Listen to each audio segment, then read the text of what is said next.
আমরা যারা আরএমজি সেক্টরে কাজ করি আমাদের প্রত্যেকেরই উচিত আমাদের নিজেদের কেরিয়ারটাকে কীভাবে আর একটু ভালো করব, কীভাবে নিজেদের কেরিয়ারকে ডেভেলপমেন্ট করব। তো আজকে আমরা আলোচনা করব কিভাবে একজন সুপারভাইজার থেকে আপনি ভালো সুপারভাইজার হতে পারেন, সেই বিষয় নিয়ে আজকের আলোচনা আমার। প্রিয় বন্ধুরা, আসসালামু আলাইকুম। আমি হাসিবুর রহমান আপনাদের সামনে আমার দ্বিতীয় ক্লাস নিয়ে হাজির হয়েছি। আজকে আমার আলোচনা কিভাবে আপনি একজন ভালো সুপারভাইজার হবেন। শুরুতে একটি কথা, আমার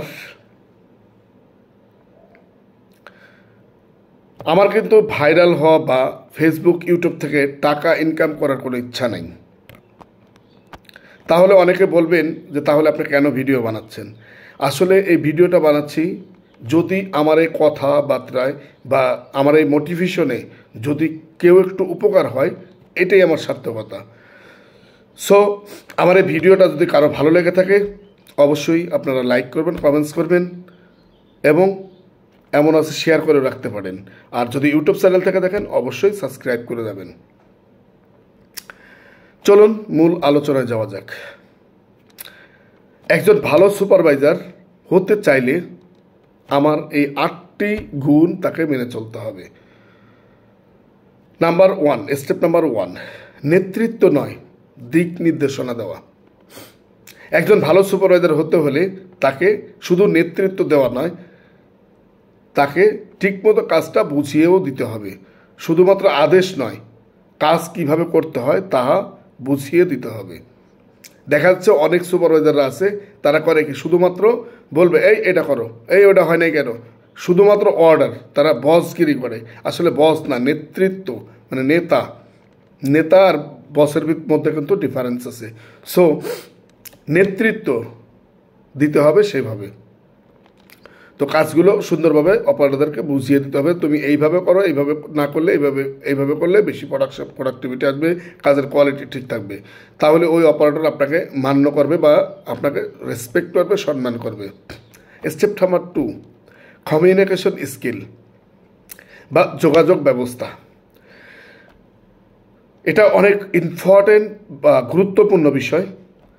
কমিউনিকেশন স্কিল, যোগাযোগ ব্যবস্থাপনা। একটা ভালো সুপারভাইজার বা একটা লাইনশিপ, একটা প্রোডাকশন ম্যানেজার, একটা ফ্লোর ইনচার্জের জন্য ভেরি ভেরি ইম্পর্টেন্ট হচ্ছে কমিউনিকেশন স্কিল বা যোগাযোগ ব্যবস্থা।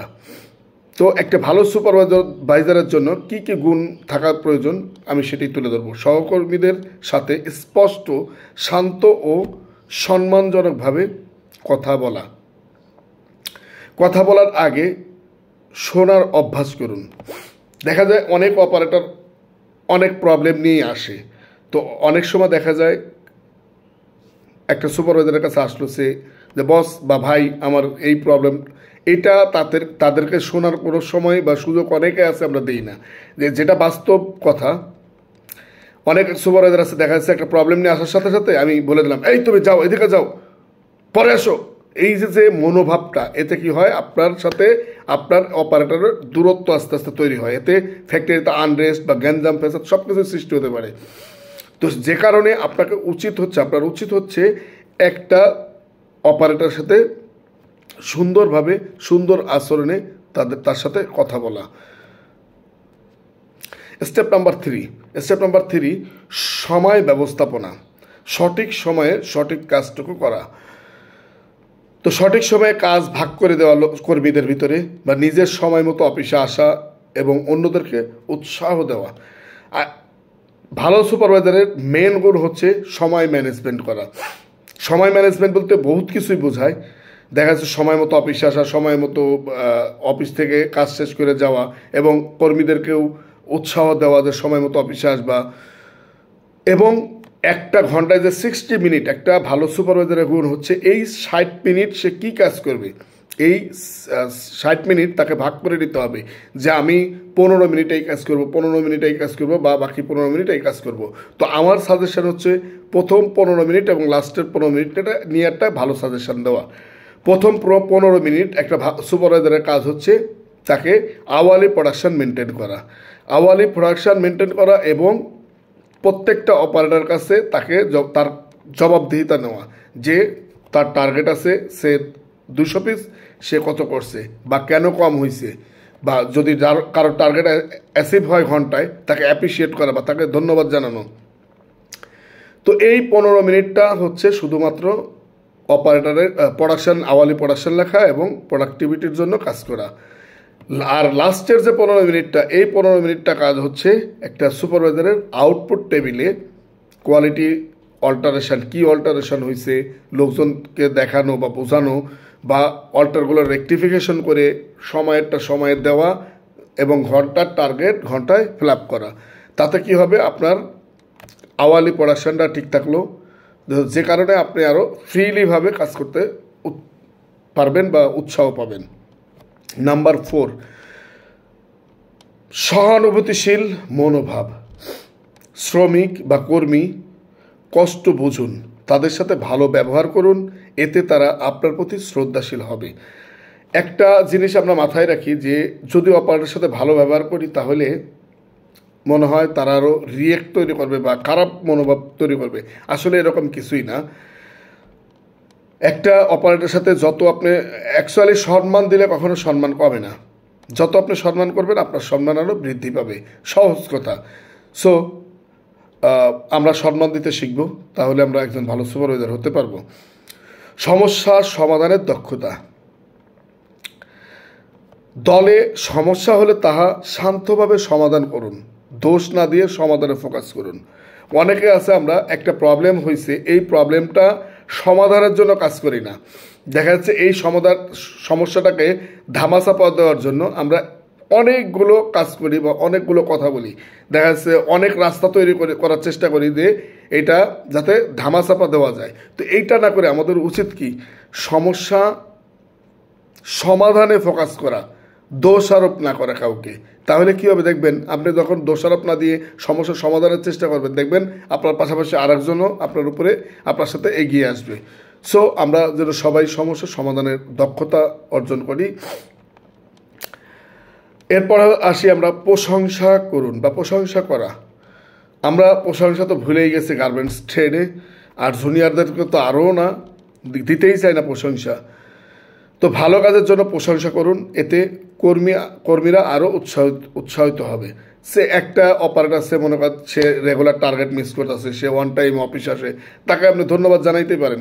এবং এমনকি আপনি একটা গ্রুপ মিটিং করে সকালবেলা একটা গ্রুপ মিটিং ডাকলেন আপনার লাইনের সমস্ত অপারেটরদেরকে নিয়ে, তখন আপনি বলতে পারলেন যে দেখো, ও প্রতিদিন টার্গেট অ্যাচিভ করে, ও প্রত্যেক দিন ওয়ান টাইম অফিসে আসে এবং তার কোনো অল্টারেশনও নাই, তার জন্য সবাই একটা তালি। তো এরকম একটা উৎসাহ যদি দেন, এইটা হবে কি, দেখা যাচ্ছে বাকি যারা থাকবে তারাও এই বাহাবাটা পাওয়ার জন্য তারা আরও ভালো কাজ করবে। নাম্বার 7, নিয়ম কানুন মানুন ও মানান।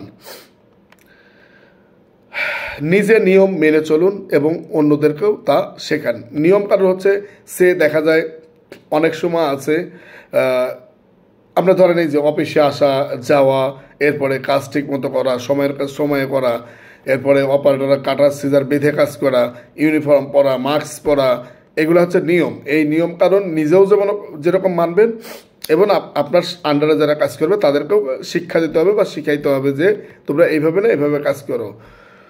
নাম্বার 8, শেখার মানসিকতা। শেখার কোনো বিকল্প নাই, শেখার কোনো বয়স নাই, শেখার কোনো সময় নাই। শেখা অত্যন্ত জরুরি, অত্যন্ত গুরুত্বপূর্ণ। নিজে শিখুন, টিমকে শেখান। নতুন টেকনিক, উৎপাদন পদ্ধতি বা কাজের কৌশল জানলে টিম উপকৃত হয়। তো এতে আপনাকে শেখার কোনো বিকল্প নাই, শিখতে হবে মাস্ট। আপনি ভালো কিছু পেলেই এটা নিজে অ্যাপ্লাই করবেন এবং কর্মীদেরকেও শেখানোর চেষ্টা করবেন। এতে কি হবে, আপনার কাজটা অনেক সহজ হয়ে যাবে।